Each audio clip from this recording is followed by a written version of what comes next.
Even though Chongqi has a meteor and an army, we do have a Hulk, so we're not backing down in any way, puny fiend. Anyways, no more monkeying around. Timestamps are available for you to navigate to specific sessions if you want to skip ahead, and of course, like, comment, subscribe. What is going on, guys? MJ105 Gundam here, and today I'm going to be reviewing the SD Gundam World Heroes Wukong Impulse Gundam DX set from SD Gundam World Heroes. The Monkey King, Gluttonous Pig, and Water Buffalo rolled into one set, joining forces for the pilgrimage to our collections.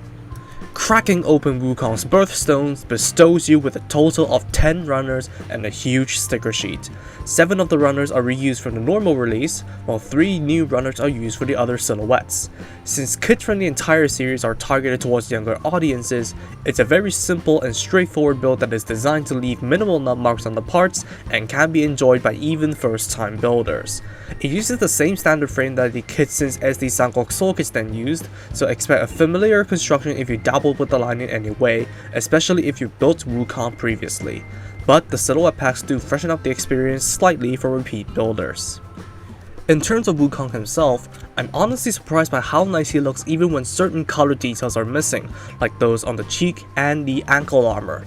The silhouette looks accurate to the animation model, the implemented details like the hair, helmet details, shoulder swirls, and back skirts are very defined, and the color separation they've bragged about so much served this kit well, from the monkey marks on the mask and the cheek vents, to the clear pieces feeding through the chest armor. One glaring difference between this and the normal release is the gold. While the latter uses the puke gold Bandai always uses, the former uses a darker gold which lines up better with the Tamiya gold spray which everyone uses to repaint the puke gold, and with a glossy finish and metallic flake amplifying their appearance, it's a very welcome change. Stickers include the forward camera, eyes, red and gold on the V-fin, all the gold on the chest and shoulders, which do look a little bit gnarly, especially when the shoulder stickers have to cover over very defined surfaces, and the white, blue, and gold on the clear red piece on the front skirt. That will be all the stickers for the normal release, but this version has added stickers for the side skirts and feet.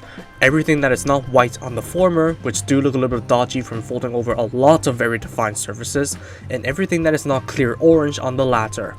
While, as stickers are, they don't look the best and would benefit from just paint, they do help complete the look further in a straight build. Ideally, all details should be painted in, but Bandai has already done an outstanding job for the budget, so I can easily let the missing details slide. Standing at 9.5 centimeters tall, it's around the relative size of the model kits in the line, with the usual small center mass and bulky armor aesthetic. Minus the monkey marks on the mask and the later bulking up, it should fit in with your SD collection no problem. Articulation begins with a ball joint at the head that can allow for a full rotation, and a neck joint for upwards movement. The mullet could get in the way, but the lack of a backpack makes it easier to work around. The shoulders can swivel forward and back, and rotate a full 360. The biceps and wrists are on ball joints so they can rotate and roll around in their sockets. The torso has a forwards and backwards crunch, and the waist has a ball joint for rolling crunches and a full rotation if you can clear the tail. The front skirt is on a single ball joint, while the side skirts can swivel. Back skirt is stationary, but you can adjust the tail by rotating it at the connection points. The legs are on ball joints, but movement is made slightly unwieldy with the large front skirt and ankle armor. And because of the fragility of the clear parts, the front skirt didn't survive the testing phase, so do exercise caution when you mess with it. There's a 90-degree bend at the knee, an ankle rocker, and the ankle armor and foot are both on ball joints. Overall, the entire kit stays sturdy and has great articulation for an SD. However, the brittle clear parts do give me heart attacks every time I try to move it, so do be careful when you mess around with them. For hand options, there is only a pair of holding hands included, as with most kits of the line. And the only weapon Wukong uses is the Neo Ibo, Wukong's iron staff. It does look satisfactory, especially when it's simply created with 2 golden pieces that are held together by a clear orange pole. You can remove one of the ends and slide it into the hand to arm him up with his signature weapon. You can also reconfigure the staff by plugging the tail pieces on to form different armaments, or reflect Wukong bending the staff, or plug the orange blades into the tips of the golden pieces to make it into a double-ended naginata, among many other different configurations. Speaking of those blades, they do look splendid with the engravings and holes upon closer inspection, and you can plug them into the sides of the ankle armor to unleash his kicker moves, which he probably got from riding Jin Do-eun, but you can only catch and pin it down from acquiring both weapon sets from the upcoming giveaway campaign. On top of the blades, you can equip the Gouen Soul effects onto his cheeks and equip the monkey mask onto the forehead to summon upon the Wukong Silhouette. It's the most minimalistic of the three silhouettes, but it does feel like Wukong calling upon his inner spirit like a JoJo character and unleashing his primal instinct. I'm slightly bothered that they didn't include stickers for the eyes and the black details on the mask, which does make it look plain even though it has an immense amount of detail. If you want to command Wukong to smash like Captain America to Hulk, simply remove the front skirt, cheek claws, and feet with ankle armor, shift the mask down, put the leg blades into the shoulders, shift the orange piece of the front skirt towards the back, although I have to improvise because the pegs are broken, plug the claws and ankle armor into the feet, before flipping the handles out and letting Wukong hold them to transform him into the Gouen Form. And it's not a makeshift gimmick that you can easily see through apart from the underside of the claws. Otherwise, the thumbs of the claws are ball jointed for extra expression, the fingers do actually look sharp even with the child safety knobs, and the little monkey feet contained in the orange shoes make him look more believable as a rampant, raging ape. And with the bulky armor redistributed, it's easier to move him around and have fun to play around with. If you haven't broken the bloody front skirt piece, that is. Moving on to the silhouettes, starting with the water buffalo, Sha Wujing. Poke the toes into the feet extensions and plug them into the feet. Insert the beads into the slots of the chest. Plug the shoulder armor onto the shoulders.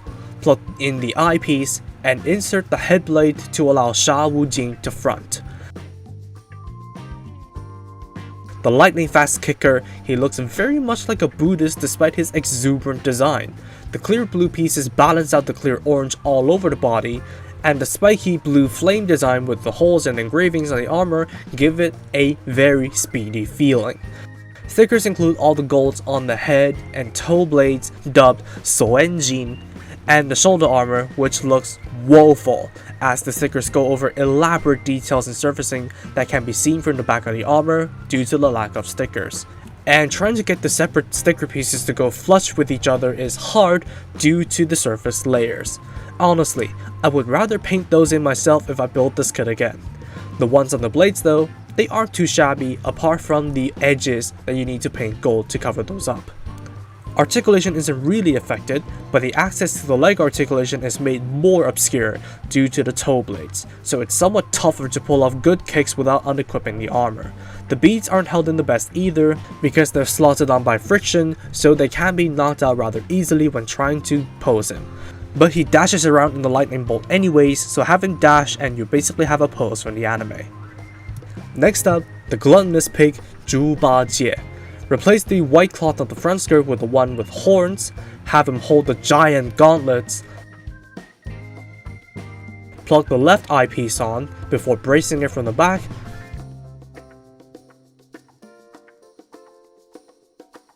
and plugging on the right ear to allow Zhu Bajie to front. Definitely my favorite form of the set, the huge front skirt and gauntlets make him look like a sumo fighter.